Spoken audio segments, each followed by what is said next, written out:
Goldilocks and the Three Bears, retold by Bonnie Dobkin. Once there was a little girl with a bright, happy smile and long, curly blonde hair. Everyone called her Goldilocks. Goldilocks lived in the cottage by the edge of the woods. Always curious, she wondered what was in those woods. "May I go for a walk in the forest?" she asked her parents one day. "No," said her mother, "the woods are too big. You might lose your way." "No," said her father, "the woods can be dangerous. You might get hurt." "Promise us you won't go to the woods," her parents told her together. "I promise," said Goldilocks. One day, though, the sun was shining. The air felt fresh and cool, and the branches of the trees seemed to be waving at her. Goldilocks thought about her promise. "I probably shouldn't go into the woods," she said. But she did. Now, deep into the woods, there was another cottage. And in the cottage there lived 3 bears. Papa Bear was a great big bear with a great big voice. He liked to fix things around the house, and he loved to cook. Mama Bear was a medium-sized bear with a soft, sweet voice. She liked to work in the yard, and she loved to sing.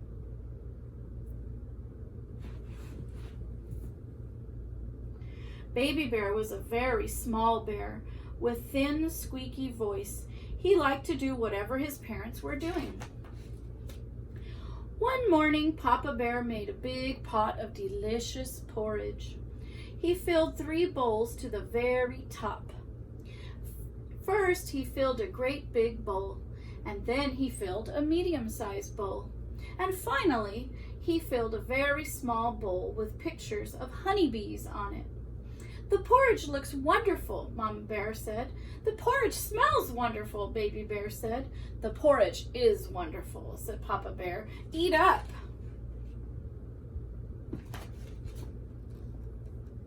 "Wow," cried Baby Bear. "This porridge is too hot." "He's right," said Mama Bear, looking at Papa Bear. "Well then," said Papa Bear, "why don't we go for a walk until our porridge cools?" "Hooray," said Baby Bear, fanning his tongue. And then they set off to the woods. Just as the 3 bears left for their walk, someone came running out of the forest. It was Goldilocks. "Why didn't I listen to my parents?" she said. "Now I'm lost and I don't know which way to go." Then Goldilocks saw the cottage.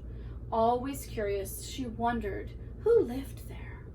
She knocked at the door. "Hello," she said. "Is anyone home?" Of course, no one was. As she kept knocking, the door swung open. I probably shouldn't go inside, but she did. The first thing Goldilocks saw was a cozy living room. In it was a fireplace and 3 chairs made of wood. One was a great big chair with tall back and thick arms. One was a medium-sized chair, and it glowed in the light and had soft, fluffy cushions. And one was a very small chair with butterflies painted on it. Goldilocks suddenly realized that her feet hurt. "This isn't my house," she said. "I probably shouldn't sit in these chairs." But she did. First, she sat in the great big chair. The scratchy wood left splinters on her bottom. "Ouch," she said. "This chair is too rough." Next, Goldilocks sat in the medium-sized chair. The chair was so slippery, she slid right off. "Whoops," she said. "This chair is too smooth." Finally, she sat in the very small chair. "Ah," said Goldilocks, "this chair is just right." Crash! The chair broke into pieces. "Oh no," said Goldilocks. "Look what I have done. I have to leave." But then the smell of a wonderful smell, and she was always curious. She followed the smell to the doorway of the kitchen. On the table in the kitchen, Goldilocks saw 3 bowls.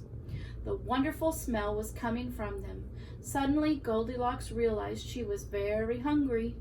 "I probably shouldn't taste what's inside those bowls," said Goldilocks, but she did. First, she tasted the porridge in the great big bowl. "Ow!" she cried, "this porridge is too hot." Next, she tasted the porridge in the medium-sized bowl. "Ew! That porridge is too cold." Finally, she tasted the porridge in the very small bowl, and it wasn't too hot and it wasn't too cold. "Yum!" said Goldilocks. "This porridge is just right." And she ate it all up. Now Goldilocks saw a stairway leading up to another floor in the cottage. Always curious, she wondered what was at the top of those stairs. I probably shouldn't go up there," she said, but she did. At the top of the stairs, Goldilocks saw 3 beds. There was a great big bed that was painted blue, and a medium-sized bed that was painted red, and one was a very small bed, and it was blue with a red frame. Suddenly, Goldilocks realized that she was feeling very sleepy. "I probably shouldn't try those beds," she said, but she did. First, she tried the great big bed. Her head went down with a thunk.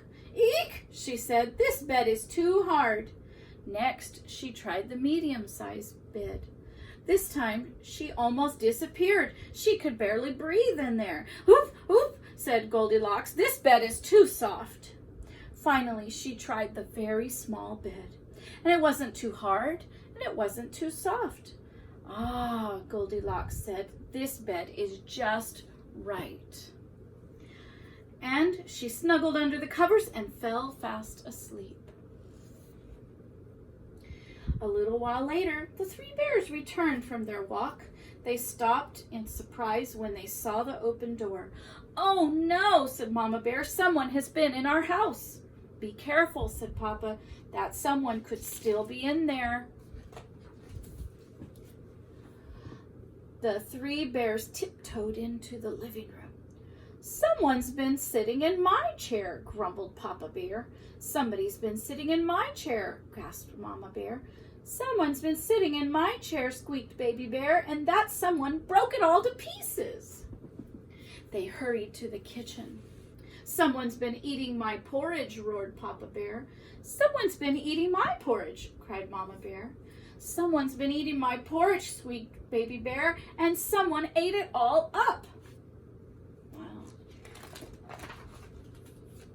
Now the 3 bears rushed upstairs. "Someone's been sleeping in my bed," growled the Papa Bear. "Someone's been sleeping in my bed," whispered the Mama Bear. "Someone's been sleeping in my bed," squeaked Baby Bear, "and that someone is still there." Papa Bear and Mama Bear rushed over next to Baby Bear. They looked at Goldilocks. They looked at each other. Papa Bear let out a great big roar. Goldilocks woke up, and first she saw a very small bear with wide eyes. Then she saw a medium-sized bear with worried frown. Then she saw a great big bear with great big teeth and great big claws. Goldilocks screeched. Goldilocks jumped out of bed, rushed across the bedroom, leaped down the stairs, ran through the kitchen, raced across the living room, and burst out the door. She ran and ran and ran and ran until she saw her own cottage through the trees at the edge of the forest. Her mother and father were standing at the doorway. Goldilocks ran up to them. "We've been worried," they cried, giving her a big hug. "I'm sorry," said Goldilocks. "I should have listened to you." Her dad said, "At least you're safe. Come in the house and I'll make you something to eat." The next day, Goldilocks sat in front of her step again. She could go see the forest. The trees seemed to smile at her. "I probably shouldn't ever go into the woods again," she told herself. But, ooh, do you think she went? The end.